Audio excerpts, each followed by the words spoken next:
कोई विचार करना होगा जो इच्छा तो शक्ति है ही, ये इच्छा है। अब इच्छा का मतलब एक संतान कारक नहीं है, जन्म कारक से ही इच्छा प्रारंभ हो जाती है। बहुत बच्चे को देखते होंगे जो जन्म लेने के बाद हंसते हुए जन्म लेगा, लेकिन डॉक्टर कहता है इसको रुलाओ जी। बच्चा यदि जन्म लेते समय नहीं रोता है तो डॉक्टर को शंका होती है कि बच्चे का पता नहीं हार्ट काम कर रहा है कि नहीं कर रहा है, शरीर के अंदर का इंद्रिय काम कर रहा है कि नहीं। तो वो बच्चे को चिकौटी काट करके और तब उसको रुलाते हैं या हंसाते हैं, ये करते हैं। या कभी कभी आप देखते होंगे डॉक्टर उसके दोनों टंगड़ी को लेकर के ऐसे हिलाता है, हाँ, ताकि उसका श्वास जो है वो ऊपर से नीचे की ओर आए और तो फिर बच्चा हंसता है। ये इच्छा है। अब देखिए इच्छा कारक स्थान पर यदि आपके इस प्रकार का हमने आपसे कहा था जो कि समुद्र जैसी लहर, समुद्र की लहर जैसे चिन्ह हो जी, ये हमने आज थोड़ा सा आनंद लेते हैं जी। ये देखिए ये समुद्र की लहर के समान इसके सब इच्छा है जी। इसका मतलब यह जातक बहुत साफ सुथरा दिल का, रक्त वर्ण हो, ये देखिए रक्त वर्ण हो, रक्त वर्ण ठीक। यदि जातक के प्रथम पर्व इस प्रकार के दृश्य हो, रक्त वर्ण हो, लेकिन कोमल भी हो। बहुत लोगों को देखेंगे पर्व बहुत कठोर होता है जी। बहुत भाग्यशाली है, प्रोफेसर लेक्चरर है, लेकिन ये सब बहुत कठोर होता है, ये झुका हुआ नहीं होगा, ये बहुत कोमल नहीं होगा, लगता है जैसे पता नहीं क्या पत्थर के समान है। तो ये इस प्रकार का चिन्ह हो तो इच्छा उसकी अनंत तो होती है, लेकिन इच्छा से भी वो कोमल स्वभाव का होता है। जिस जातक का कोमल स्वभाव इच्छा होगा उसका विचार करने की भी क्षमता अच्छी होती है। जो अच्छे स्वभाव के होंगे उनके तार्किक भी शब्द आपको बहुत अच्छे लगते, बोलेगा मधुरता से बोलेगा। वो बहुत लोगों को देखेगा बहुत कठोर वचन बोलता है, लगता है जैसे जीवन में रोटी खाए न खाए इसके पास न बैठा जाए। बहुत विद्वान है फिर भी आपको ऐसा कहेगा जाओ तुम जिंदगी में कुछ नहीं कर सकते। इसका मतलब उसका ये पर्व ठीक नहीं है, क्योंकि हमने आपको उस दिन बताया जो कि यहाँ यब कारक चिन्ह हो जी। अब आइए आप, यही है जिस जातक के हाथ में इच्छा पर्व और तर्क पर्व के बीच में यब के समान चिन्ह हो, यह जातक जरूर कोमल स्वभाव का होगा, भाग्यशाली होगा, सुंदर जगह पर निवास करने वाला, अपने अच्छे माता पिता के संस्कार करने वाला ये होगा। फिर हमने आपसे कहा नाखून पर्व पर भी ऐसा हो, चंद्रमा के समान हो, रक्त वर्ण युक्त, लेकिन रक्त वर्ण युक्त हो और सफेद भी सुंदर हो, वहाँ पर खुरदरा ना हो या सफेद हो, सफेद वर्ण खुरदरा ना हो, ये ध्यान रखिए आप। ऐसे जातक जरूर अपने जीवन में विश्वासघात किसी से नहीं करें। कठोर होगा, हो सकता है किसी के मुख पर कहने वाला होगा, लेकिन गुरु भक्ति होगा, देव भक्ति वाला होगा। ऐसे व्यक्ति किसी के साथ विश्वासघात नहीं करते। जिस जातक के अंगूठ के निचले पर में यब का चिन्ह हो और नाखून के ऊपर चंद्रमा के समान चिन्ह हो, ऐसा व्यक्ति बहुत ही भाग्यशाली जातक माना गया। ये आप समझ जाइए। उसके साथ धर्म और कर्म दोनों चल रहा है, धर्म और कर्म दोनों चलता है। जिस जातक का धर्म भी अच्छा हो, कर्म भी अच्छा हो, उसका विद्या भी ठीक होगा, रहन सहन भी ठीक होगा, संगति भी ठीक होंगे, तो आय का क्षेत्र भी अच्छा हो जाएगा। जब आपके धर्म ही कर्म अच्छे न हो, बहुत अशोभनीय शब्द का उपयोग न किया जाए। जैसे अभी बच्चों को आप देखते होंगे, बहुत लोगों का धर्म कर्म में कर्म अच्छा होगा, धर्म अच्छा नहीं होगा। आजकल कमीशन खोरी बहुत चल रही है, पूजा पाठ से लेके जमीन जायदाद में, मकान दिलाने में, पढ़ाई लिखाई में, सब जगह कर्म रूपी धर्म कमजोर होता जा रहा है। वो सोचता है जितना जल्दी हो पैसा कमा लिया जाए, पता नहीं बाद में क्या होगा। इसका मतलब आपको यश कारक चिन्ह कहीं न कहीं से तनाव युक्त है। गुरु की परंपरा, माता पिता की परंपरा, अपने पूर्वजों की परंपरा जब समाप्त होती है या कमजोर होती तो यश का चिन्ह और जब का चिन्ह या परमेश्वर का दिया हुआ यह जो चांद के समान चिन्ह है, ये उतना उपयोगी नहीं या कहीं न कहीं प्रश्नवाचक चिन्ह है। जब ये दोनों प्रश्नवाचक चिन्ह होगा तो तर्क स्थान आपका ठीक नहीं है, विचार करने की क्षमता जरूर आपकी कमजोर हो जाएगी। विद्वान होने के बाद भी आप सरल स्वभाव के नहीं होंगे। विद्वान होने के बाद भी आप लोगों का सामाजिक रहन सहन, सामाजिक उपयोग, सामाजिक सहयोग करने में आप कमजोर होंगे। आपको धन की आवश्यकता बहुत होगी। यश कारक चिन्ह क्या होता है? जो कि यश कारक चिन्ह होने के बाद भी बहुत लोगों की संगति अगर अच्छी न हो तो वह धन के प्रति ज़्यादा लाभान्वित होता है, और वह है शुक्र। ये देखिए, शुक्र सुख कारक है। हमने आपसे पहले भी कहा, जो यदि शिक्षा दीक्षा होने के बाद भी, व्यवसाय के क्षेत्र में आने के बाद भी, नौकरी क्षेत्र में आने के बाद भी यदि आपको धन की आवश्यकता बहुत हो तो व्यक्ति संतान को विलंब से जन्म देता है। ये आपको, उसका कारक ग्रह क्या है ये अब मैं आपको बताऊं। उसका कारक ग्रह, ये संतान कारक भाव हमने आपको पहले बतलाया है। ये कर्म कारक है, ये तो हमने पहले बताया। यदि कर्म कारक भाव में छोटे छोटे चिन्ह हों, इस प्रकार का या इस प्रकार का, समझ रहे हैं? इसका मतलब है धन, संसार में यह संतान आना तो चाहता है, लेकिन तर्क जो है ये इसको आने से विघ्न करता है। अब ये कहेंगे ये चिन्ह क्या है? का कर्म रूपी कार्य के लिए वह उपयोग क्या किया, ये आपको हमने पहले बतला दिया। वो सोचता है जो पहले भूमि भवन हो जाए, मकान हो जाए, पैसा हो जाए, उसके बाद संतान। अब संतान हमने आपसे पहले का मंगल कारक चिन्ह, त्रिकोण। फिर हमने कहा एक कार्य क्षेत्र में ये लोग बैठे हैं, यहाँ दो प्रकार की बिंदी हमने बनाया था। एक निगेटिव है, एक पॉजिटिव है। ये पॉजिटिव है, ये हमारा निगेटिव है। अब आपको देखना पड़ेगा जो यह क्षेत्र समुदाय का व्यक्ति काम क्या करता है। जैसे बहुत आईटी क्षेत्र में है, बहुत बड़े बड़े प्रशासनिक पद पर हैं, किसी का पति बाहर रह रहा है, किसी की पत्नी अलग रह रही है। कार्य कारण भाव में जब कुछ तनाव आता है तो यह पॉजिटिव न होकर निगेटिव ज़्यादा हो। ये कर क्या रहा है? तो मंगल कर रहा है। मंगल। अब आपको हमने कहा था मंगल देख कहाँ है, यहाँ भी जाता है। अब आज आपको बहुत सुंदर ढंग से मैं समझा रहा हूँ, विलंब का कारक ग्रह। तो जब मंगल तनाव कारक करता है तो मंगल संतान को क्षय रोक देता है। मैंने संतान का क्षय, यही छोटी छोटी रेखा जो है ये आपको आकलन करना होगा, जो आखिर दोनों के बीच में पहले और बाद में ये छोटी छोटी रेखा है क्यों, ये आप समझ जाइए। जब ये छोटी छोटी रेखा या क्रॉस का चिन्ह हो ऐसे, ये देखिए कटा हुआ, इसका मतलब वह मंगल अपना कर्म कर रहा है। मंगल शुक्र की गति को कमजोर करता है। उसमें ज्वलनशील पदार्थ आपको हमने पहले कहा है, तो अग्निकारक योग होने के कारण वह स्थान का पॉजिटिव निगेटिव में जा रहा है। आदमी इस दुविधा में है कि चलो इसका उपयोग करते हैं दवा दारू का, बाद में हम संतान को जन्म देंगे। अब देखिए क्या होता है, ये राहु को तो देख ही रहा है। हमने आपसे कहा जो इस प्रकार का भी है, आपको हमने चिन्ह बनाया था।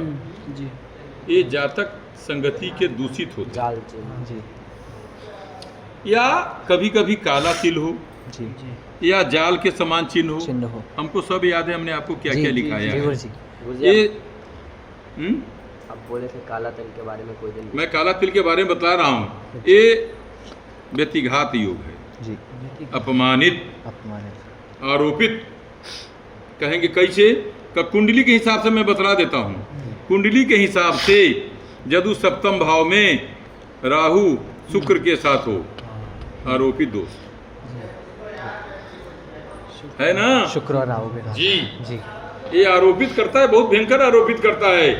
वह लड़का हो या लड़की हो, अगर उसने किसी प्रकार का भेद न किया हो, इशारा, फिर भी उसको आरोप लगेगा। हो सकता है सगे संबंधी का, मामा पक्ष से, बुआ पक्ष से कहा, क्योंकि षष्ठम भाव के बाद सप्तम भाव है।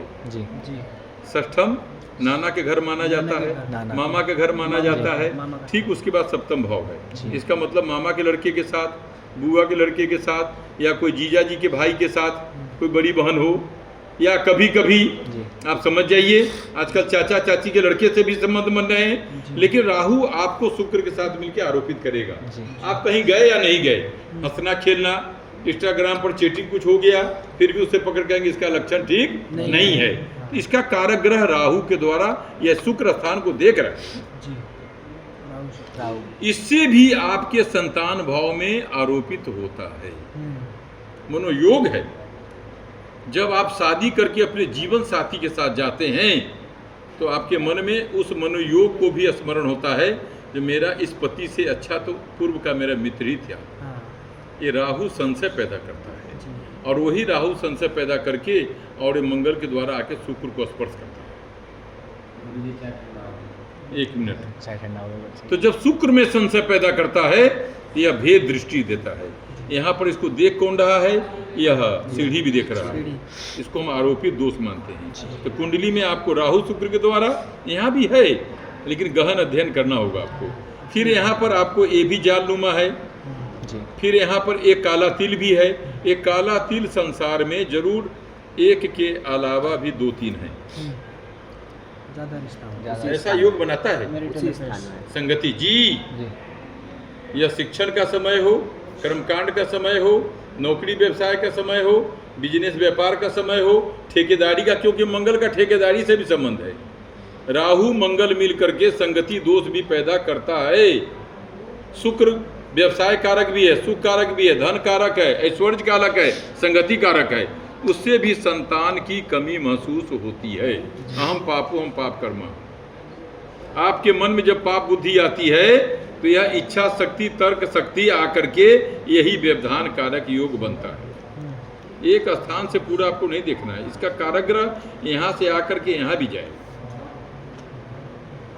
ये सब धीरे धीरे आपको बताएंगे हम, लेकिन एक कारक ग्रह है। अब यहाँ संतान जो नुकसान हुआ उसका भरपाई आपको धर्म भाव में आया। धर्म भाव में आ जाएगा। धर्म भाव में आएगा। लेकिन धर्म भाव में आने के लिए आपको ये जो मंगल शुक्र के, इसको मना करो, मंगल शुक्र के साथ जो पॉजिटिव नेगेटिव करता है, इसका मतलब शुक्र उस स्थान को छोड़ा नहीं है। शुक्र उस स्थान पर है, लेकिन मंगल और राहु के द्वारा ये कमजोर होगी। लेकिन फिर भी धर्म कारक भाव जो हमने आपको बताया था, जो कि कैसे अब बताते हैं, जो कितने दिन के बाद संतान पैदा लेगा, अब आपको बताते हैं। अब आइए यहाँ सूर्य स्थान। सूर्य और मंगल संतान कारक भी माना। सूर्य और मंगल संतान कारक। यहाँ शुक्र भी है। सूर्य मंगल शुक्र ये संतान कारक भाव भी है, विद्या कारक भी है, व्यापार कारक भी है। संपूर्ण राजनीतिक क्षेत्र हो, प्रशासनिक क्षेत्र हो या कार्य क्षेत्र हो, सबके साथ संतान कारक भाव, क्योंकि यह पत्नी का विवाह कारक भाव भी है ना। ये संबंध छोड़ता बुध, ये बुद्धि कारक। अब ये बुध क्या करता है, जैसे हम कैसे पकड़ते ये देखिए। कभी कभी जातक के हाथ में इस प्रकार की भी रेखा आती है। ये देखिए, यदि मंगल की रेखा, उच्च मंगल की रेखा सूर्य शुक्र और मंगल पर आके इस प्रकार की रेखा आए, बहुत बड़ा मनोवैज्ञानिक होगा। ये अपने मनोविज्ञान से पता कर लेता है जिस जातक के साथ हमारे कार्य होने वाले हैं, इशारा समझ जाइए, वह जातक कहाँ तक गया हुआ है। क्योंकि यहाँ भी मंगल शुक्र का टकराहट है, ये आप समझ जाइए। यहाँ भी मंगल राहु का टकराहट है, तो इसका मंगल के साथ सूर्य, मंगल के साथ सूर्य और मंगल के साथ मंगल देख किसको रहा है? शनि को देख रहा है। दृष्टि शनि का। शनि वैराग्य कारक भी है, तो शनि यंत्र कारक भी है। यंत्र माने संयंत्र, समझ जाइए। ये शनि और मंगल मिल करके ये विघ्न बाधा करता है। तो यहाँ यदि इस प्रकार की रेखा 2 दिखलाई पड़े, या हमने आपसे कहा था एक दिन, जो विद्या स्थान की रेखा बुध पर हो या विद्या स्थान की रेखा शनि पर पड़ जाए, फिर भी मंगल स्पर्श कर रहा है, शुक्र स्पर्श कर रहा है, बुध स्पर्श कर रहा है। यदि शनि पर्व की ओर जाए तो शनि मंगल मिल कर करके थोड़ा विघ्न माने विलंब करता है। लेकिन यदि यह रेखा बुध पर्व की ओर जाएगा तो संतान आने में ज़्यादा समय नहीं लगेगा, यह संतान पैदा लेगा। एक तो यहाँ से हम पकड़ते हैं। दूसरी रेखा है गुरु पर्व। गुरु पर्व, गुरु भी संतान कारक है। यदि मध्य मंगल की रेखा ऐसे करके गुरु पर्व तक जाए, मध्य मंगल की रेखा गुरु पर्व तक जाए, ऐसे जातक को विलंब होने के बाद भी संतान जरूर पैदा होता है, क्योंकि गुरु मंगल को डाउन कर देता है। किसी भी स्थान पर यदि गुरु मंगल होगा मंगल भली कुछ भी करने के लिए उत्पात करेगा, गुरु उस मंगल कार्य को कमजोर करता है। अगर मांगलिक भी लड़की है, अगर वहाँ गुरु बैठा है तो मांगलिक दोष समाप्त हो जाता है। ये मालूम है कि नहीं आप लोगों को? नहीं मालूम, मैं बताऊंगा आप लोगों को। शनि राशि पर मंगल रहता तो कमजोर रहता ही है, वो मांगलिक नहीं होता है। लेकिन गुरु और मंगल यदि एक साथ बैठा हो, चतुर्थ भाव हो, लग्न भाव हो, सप्तम भाव हो या व्यय भाव, तो मांगलिक दोष समाप्त हो जाता है। तो यदि मध्य मंगल की रेखा इच्छा शक्ति तर्क शक्ति को पकड़ के यहाँ से गुरु पर्व तक भी जाए, कितना भी उत्पात करेगा, शनि भी देखे, तो गुरु अपने प्रभाव से संतान का जरूर करता है। अब आपको बताते हैं पकड़ते कैसे, जो विलम्ब होगा कि सही होगा। जी। सबसे बड़ी उत्तम विचार रेखा आपको मैं बताता हूँ। ये हमने आपको उस दिन कहा था मणिबंध में इस प्रकार की रेखा भी होती है। जी। ये धर्म का, धर्म का। यदि इस स्थान की रेखा ऐसे आ जाए, शुक्र चंद्र बलय रेखा, बलय रेखा, बलय रेखा, ऐसे जातक को विलम्ब ही सही उम्र के हिसाब से आपको देखना पड़ेगा कि जातक की अवस्था अगर 28 है, 29 है, 32 है, फिर भी 35-36 साल की उम्र में उसको संतान जरूर हो। यदि सूर्य स्थान पर किसी प्रकार का क्रॉस चिन्ह नहीं है तो जरूर उसको संतान होगा। शनि बलय रेखा भी होगा यदि उसमें किसी प्रकार का चिन्ह न हो, या थोड़ा सा, अब देव कारक योग हम लोग मानते हैं, जैसे जिसके हाथ में डमरू का चिन्ह होता है ऐसा व्यक्ति संतानहीन नहीं होता। ये देखिए, ये डमरू है। जी। मस्तिष्क रेखा और हृदय की रेखा में यदि इस प्रकार का चिन्ह हो तो जातक संतानहीन नहीं होता। उसके अलावा यदि शुक्र स्थान पर इतना सब होने के बाद भी शुक्र चंद्र बलय रेखा हो तो संतानहीन नहीं होगा। समझ गए? ये भी हो चिन्ह, काला तिल भी हो, ये सीढ़ी के समान भी हो, ये निगेटिव पॉजिटिव भी हो, लेकिन शुक्र चंद्र बलय रेखा होगा तो यह धर्म भाव ये सीधे चला गया बुध। ये उच्च मंगल, चंद्र मंगल के द्वारा वो लड़की हो या लड़का, उससे मतलब नहीं, संतान होगा ही होगा। आज इतना ही। क्या मिनट